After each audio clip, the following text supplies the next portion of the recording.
Hello foodies, welcome back to our channel. ఇవాల్టి special recipe rasgulla. సాఫ్ట్గా జ్యూసీగా స్పాంజీగా భలే ఉంటాయి కదా ఇవి. అయితే నార్మల్గా రసగుల్లని ఫ్రెష్గా ఉన్న పాలను తీసుకొని విరగొట్టి చేసుకుంటారు. కానీ ఈరోజు వీడియోలో నేను చూపించేది మన ఇంట్లో ఎప్పుడైనా అనుకోకుండా పాలు విరిగిపోతే ఆ పాలని పారేయకుండా ఇలా ఒక మంచి స్వీట్ ఐటమ్ని, అది కూడా అచ్చం బయట కొన్నట్టే స్పాంజీగా ఉండే రసగుల్లని కొన్ని టిప్స్తో ఇంట్లోనే ఈజీగా ప్రిపేర్ చేసుకోవచ్చు. ఈ ప్రాసెస్ ఏంటో చూసే ముందు వీడియోని ఒక లైక్ చేయండి. ప్రాసెస్లోకి వెళ్ళిపోదాం. దీనికోసం ముందుగా స్టవ్ వెలిగించి గిన్నెలోకి 1 లీటర్ వరకు పాలను తీసుకొని మంటను హై ఫ్లేమ్లో ఉంచి మరిగించుకోవాలి. పాలు ఇలా ఒక పొంగు వచ్చిన తర్వాత 2 నిమిషాల పాటు మరిగించుకొని స్టవ్ ఆఫ్ చేసుకోవాలి. చూడండి, ఇక్కడ పాలు ఆల్రెడీ విరిగిపోయాయి. మజ్జిగలాగా గిన్నె సైడ్స్కి గరిటకు అంటుకుంది కదా, ఇక్కడ పాలు బాగాలేవు, విరిగిపోయాయి. ఈ పాలను మరీ పూర్తిగా విరగొట్టుకోవడానికి 2 నిమ్మకాయల్ని ఇలా సగానికి కట్ చేసి వాటిలో ఉన్న విత్తనాలను క్లీన్గా తీసేసి 2 స్పూన్ల నిమ్మరసాన్ని 1 స్పూన్ వాటర్ని యాడ్ చేసుకొని ఇలా 3 స్పూన్స్ వరకు ఈ జ్యూస్ని ఇందులోకి యాడ్ చేసుకొని పాలను పూర్తిగా విరగొట్టుకోవాలి. నిమ్మరసం వేసిన తర్వాత ఇలా గరిటెతో తిప్పుతూనే ఉంటే పాలు విరగడం స్టార్ట్ అయ్యి ఇలా వీడియోలో చూపిస్తున్నట్టుగా పూర్తిగా ఇలా ముద్దలాగా వచ్చేస్తుంది. దీన్ని ఇప్పుడు ఒక జాలి గిన్నెలోకి తీసుకొని ఈ గిన్నెలోకి ఒక పల్చటి కాటన్ క్లాత్ని పెట్టి ఇందులోకి ఈ పాలను వేసి వడగట్టుకోవాలి.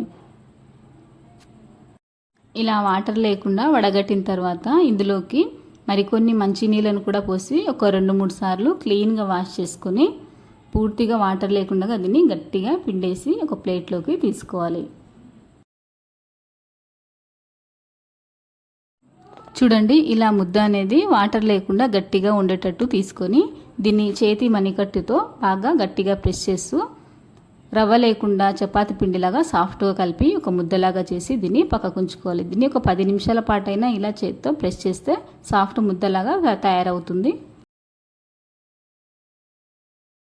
తర్వాత చక్కెర పాకం కోసం ఇలాంటి వెడల్పుగా ఉండి కాస్త లోతుగా ఉన్న ఒక గిన్నె తీసుకొని ఇందులోకి 2 కప్పుల షుగర్ని వేసుకోవాలి. షుగర్కి డబల్ క్వాంటిటీ అంటే 4 కప్పుల వాటర్ని కూడా యాడ్ చేసి స్టవ్ వెలిగించుకొని మంటను హై ఫ్లేమ్లో ఉంచి చక్కెర కరిగే వరకు ఇలా స్పూన్తో కలపండి.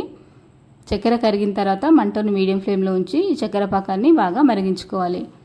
చక్కెర పాకం ప్రిపేర్ అయ్యే వరకు ఈ పిండి ముద్దలోంచి ఇలా వీడియోలో చూపిస్తున్నట్టుగా కొద్దిగా తీసుకొని అరచేతిలోకి లైట్గా ముందు ప్రెస్ చేసి ఆ తర్వాత రౌండ్ బాల్స్ లాగా రసగుల్లాలను ప్రిపేర్ చేసుకోవాలి. కాస్త చిన్న సైజులోనే చేసుకోండి. ఇవి ఉడికిన తర్వాత డబల్ క్వాంటిటీలోకి వస్తాయి కాబట్టి తీసుకునేటప్పుడు పిండిని చిన్న ముద్దలుగా తీసుకొని ఇలా అన్ని రసగుల్లాలు కూడా ప్రిపేర్ చేసి ఉంచుకోవాలి. లీటర్ పాలకి ఇలా 20 రసగుల్లాల వరకు వస్తాయి. తర్వాత చక్కెర పాకంలోకి మంచి ఫ్లేవర్ కోసం 4 యాలకులను ఇలా వీడియోలో చూపిస్తున్నట్టుగా విప్పి వేసుకోవాలి. ఆ తర్వాత రసగుల్లాల్ని అన్నీ ఒకేసారి కాకుండా ఇలా వీడియోలో చూపిస్తున్నట్టుగా 1 by 1 వేసుకొని 5 నిమిషాల పాటు మీడియం ఫ్లేమ్లో దీన్ని మూత పెట్టేసి ఉడికించుకోవాలి. 5 నిమిషాలు మాత్రమే ఉడికిన తర్వాత ఒకసారి మూత ఓపెన్ చేసి మరొకసారి వీటిని స్పూన్తో కలిపేసుకొని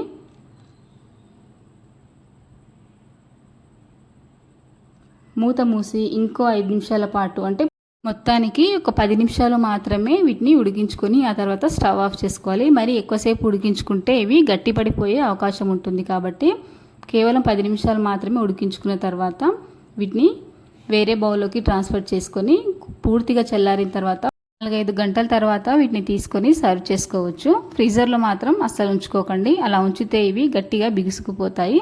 సో ఈ రెసిపీని మీరు మీ ఇంట్లో తప్పకుండా ట్రై చేయండి. మీ ఫీడ్బ్యాక్ని మాకు కామెంట్ సెక్షన్లో తెలపండి. వీడియో నచ్చితే ఒక లైక్ చేయండి, అలాగే షేర్ చేయండి. మొదటిసారి ఛానల్ని చూస్తున్న వారైతే సబ్స్క్రైబ్ చేసుకోండి. Thank you for watching.